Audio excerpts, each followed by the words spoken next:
Bonjour tout le monde, bienvenue à cette 24e journée de vidéo. J'espère que je vous retrouve dans une forme splendide. Aujourd'hui, je veux vous parler de la mémoire de l'injustice. En arrière de la mémoire d'injustice, il y a toujours la comparaison. Il y a toujours aussi le facteur d'imposer sa vision à quelqu'un.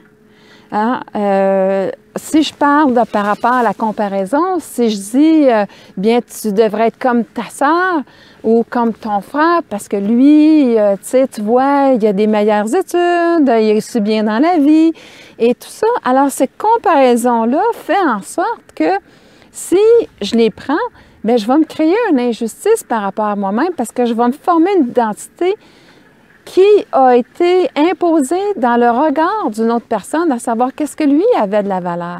Et à ce moment-là, c'était une injustice que j'étais en train de me faire. Et moi, je me souviens, quand j'ai commencé dans mon domaine, il y a tellement de façons de faire. J'ai utilisé beaucoup de façons de faire. Et finalement, bien, ce qui m'intéressait, c'est de trouver mon propre chemin. C'était le chemin où est-ce que je voulais aller comprendre les plans de vie, comprendre comment tout ça s'organisait. La loi d'attraction, toutes les lois qui font en sorte que c'est une évolution qu'on nous amène à faire. Et pour moi, cette évolution-là sera toujours de mettre fin à notre dépendance au regard des autres pour apprendre à s'aimer.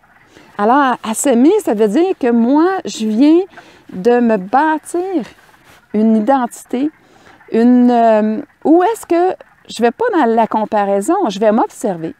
Et là, je vais trouver mon identité parce que je vais découvrir que je suis sportive, qu'à quelque part, j'aime beaucoup les sports, j'aime beaucoup tout ce qui touche la conscience.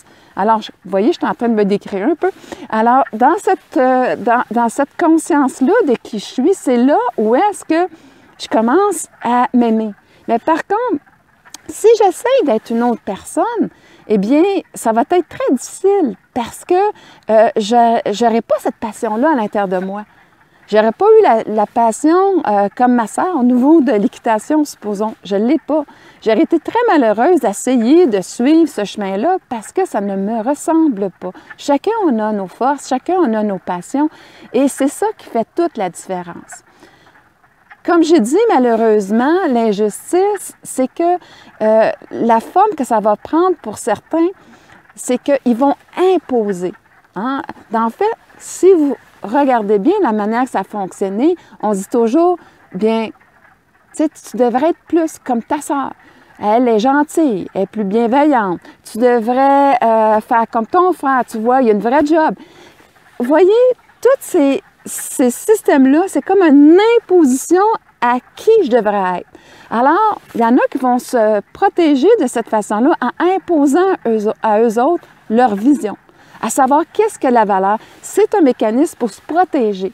Mais à ce moment-là, ils vont être injustes parce qu'on ne peut pas arriver dans cette imposition parce que c'est surtout ça qu'on va retrouver au niveau des mécanismes, des impositions qu'on se fait à soi-même ou qu'on emmène aux autres. Et là, à ce moment-là, c'est certain qu'on tombe aussi dans l'injustice en procédant de cette façon-là. Alors, en passant, une autre chose aussi qui est très difficile et commun dans ces mémoires-là, quand une personne agit de cette façon-là, c'est que souvent, elle va ramener les événements dans une forme pensée où est-ce qu'elle va se sentir correcte d'avoir agi comme ça.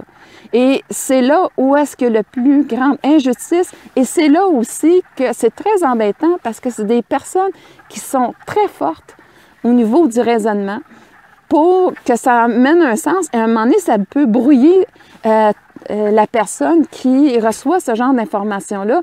Et c'est une façon aussi de manipuler la personne. Et à ce moment-là, bien, je vous dirais que si on a à regarder un peu, des fois, le côté narcissique, c'est un petit peu ce côté-là qu'on va retrouver parce que ça vient que la personne manipule les informations, joue avec tout ça. Et à ce moment-là, eh bien, ça devient très destructeur pour la personne qui le subit. Dans l'injustice aussi, à l'inverse, comme j'ai dit, ça se peut que c'est moi qui commette tout le temps cette injustice-là parce que je vais me comparer. et je vais me sentir, moi, à la hauteur. Je vais me sentir, mais comment ça se fait qu'eux autres y arrivent, que moi, j'y arrive pas? Je vais aussi, dans cette mémoire-là, de dire, dénigrer un peu les résultats d'une personne. Parce que je me dis, je serais aussi capable de faire ce qu'il fait que ça n'a aucune valeur. Parce que je n'y suis pas arrivée. Alors, c'est toutes ces formes d'injustice-là qui ont lieu. Comment on va faire pour se libérer de justement de cette mémoire-là d'injustice? C'est qu'on va arrêter de comparer. On va se servir de ce qu'on voit. On va le voir comme une observation. Je vais arrêter de penser, de donner le pouvoir à l'autre aussi, de me dire qui je suis. Ça m'appartient et c'est ce que je dois m'engager à trouver. Ma propre identité, ma propre couleur, ma propre façon de faire. Tout le monde, on suit des formations, mais on devrait toujours avoir notre propre couleur, à savoir comment on va appliquer les choses. C'est tellement important. Si on aurait des humoristes qui ont tous le même sens d'humour, on trouverait ça plate. OK? Il y a certains humours qui correspondent mieux à d'autres et c'est ça la couleur qu'on doit justement découvrir à l'intérieur de nous. Alors, accepter, ça passe aussi par l'acceptation de qui je suis. Je n'ai pas à être jaloux. Quand je suis jaloux des talents d'une autre personne, je commets une injustice face à moi parce que pendant que mon attention est sur ce dénigrement-là face à moi-même, je ne suis pas en train de regarder justement pour aller découvrir c'est quoi mes propres talents. Et ça n'a rien à voir avec comment ça va me donner un compte en banque. Ça n'a rien à voir avec ça. Ça a à voir avec qu'est-ce qui va me passionner, qu'est-ce qui va faire que quand je suis dans cette façon-là d'être ou cette habilité-là, je vais pas voir le temps passer parce que ça me passionne. Parce que on dirait que j'en ai jamais assez. Je veux toujours en savoir plus. Et à un moment donné, quand je suis rendue à une certaine limite, je vais m'intéresser à autre chose. Ça, c'est ça le principe de l'évolution de la personne. C'est toujours en train d'apprendre de plus en plus. Mais c'est dans l'observation. Alors, vous voyez comment c'est vraiment important de penser de cette façon-là. Et là, à ce moment-là, on est capable de s'accueillir. S'accepter, c'est s'accueillir comme on est. On peut-tu se faire un plus beau cadeau que ça? J'avais le goût de faire un autre petit clin d'œil pour compléter la vidéo comme je vous l'avais préparée parce qu'il est arrivé un événement, une discussion que j'ai eue et qui a fait surgir une chose où est-ce que une grande injustice qu'on va se faire vivre face à une injustice qui a eu lieu, c'est de prendre la responsabilité du geste que l'autre a posé. Supposons qu'il y a eu un geste d'illégalité posé par rapport à une personne. Comme je suis associée à la personne, souvent je vais transposer ce geste d'égalité quand même comme si c'est moi qui l'avais posé. C'est la plus grande injustice que vous pouvez vous faire. C'est la même affaire que sur un geste qui était honteux, sur une identité que vous avez achetée de l'autre personne. Si vous transposez ça à vous, eh bien, réalisez que vous venez de commettre une grande injustice. Et la façon de rétablir cette injustice-là, premièrement, vous ne pouvez pas la régler. Pourquoi? Parce que c'est une autre personne qui l'a posée. Vous n'en êtes pas responsable. Comment est-ce que vous pouvez réparer quelque chose que vous n'êtes pas responsable? La réparation n'aura pas lieu par rapport au geste de l'autre.